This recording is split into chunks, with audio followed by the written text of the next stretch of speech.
José Godino, agriculteur dans le Maine-et-Loire avec mon frère en système polyculture. Nous cultivons du maïs, du blé, du sarrasin, du tournesol et du colza. La pulvérisation est un sujet qui est devenu important.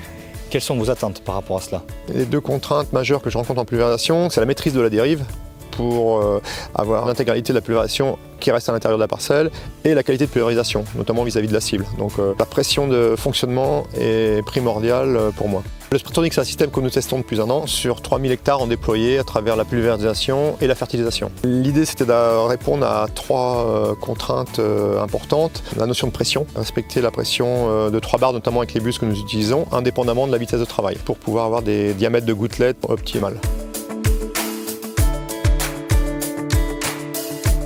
Vous vous êtes récemment équipé du Spretronic. Qu'est-ce qui vous a séduit dans cette solution? J'avais cette contrainte-là de qualité de pulvérisation, indépendamment de la vitesse de travail. J'envisageais aussi de faire de la modulation de dose, de faire du section contrôle buse-abuse. Il s'avère que le Spretronic que m'a proposé Bertou permet de faire tout ça, quoi. Avec une même technologie, ça ouvre les portes à toutes les problématiques qu'on va rencontrer en fait demain. Pour moi, c'est la technologie idéale par rapport à mon cahier des charges. Quand on a décidé de mettre une dose donnée à l'hectare, on est sûr de respecter indépendamment des différentes zones de la parcelle cette dose. Donc soit en phase de démarrage, accélération ou décélération, à haute vitesse ou à faible vitesse, en ayant une qualité de pulvérisation optimale. On garde notre calibre de gouttelettes souhaité. On n'a plus de compromis à faire entre la vitesse et la qualité de pulvérisation.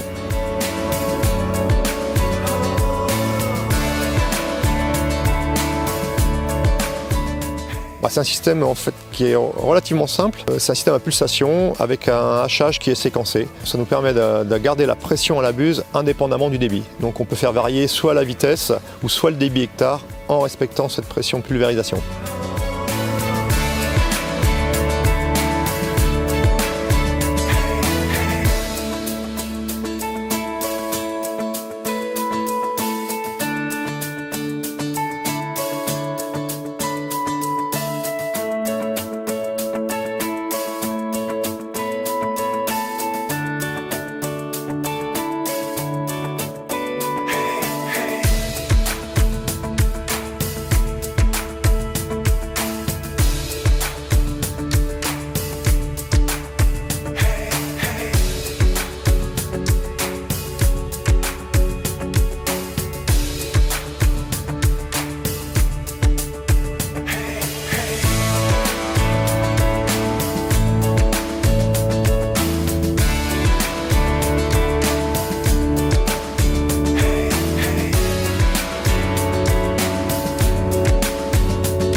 Il nous permet de réduire la dérive parce qu'en fait on fait fonctionner la buse dans sa plage de fonctionnement optimal. Avec une buse classique sans système, dès qu'on a une moindre variation de vitesse, forcément la pression varie pour respecter le débit hectare, mais c'est au détriment de la qualité de pulvérisation. On maîtrise la pulvérisation à l'intérieur de la parcelle, donc 100% du produit est appliqué sur sa cible, on n'a pas de problème de dérive, donc pas avec le voisinage, avec les parcelles voisines, et aujourd'hui c'est un élément à prendre en compte qui est quand même important.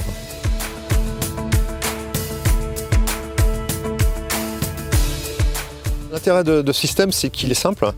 Il nécessite l'utilisation d'une seule buse. Donc il y a une buse dédiée à l'azote liquide, une buse dédiée à la pulvérisation. Et du coup, on a des coûts de fonctionnement qui sont contenus, quoi.